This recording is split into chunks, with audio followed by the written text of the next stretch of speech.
আসসালামু আলাইকুম, সবাই কেমন আছেন? আশা করি ভালোই আছেন। দেখেন কি রান্না করব না করবো ভাবতে ভাবতে পরে কিছু দেশি লতি ছিল বাসায়, তাই লতিগুলোকে আমি এখন এই যে কষানোর বসাই দিলাম। এবার অল্প পরিমাণ পানি করব, কারণ কষানো প্রায় শেষ। এবার আমি পানিটা দিয়ে দিব।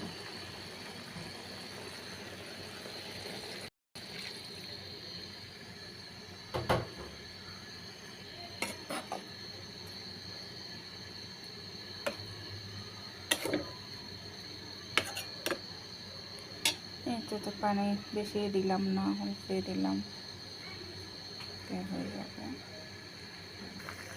এই তো আমি এখন একটু ঢাকনা চাপে দিই, লতিটা হয়ে যাক।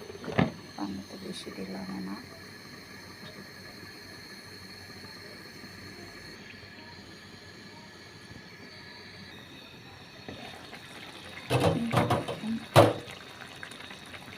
লতি রান্নাটা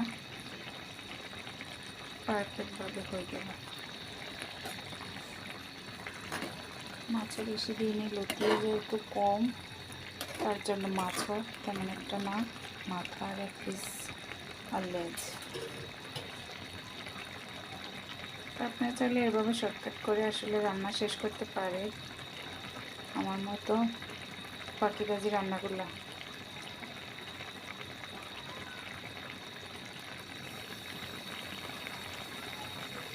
আর কি, সবাই ভালো থাকবেন, সুস্থ থাকবেন।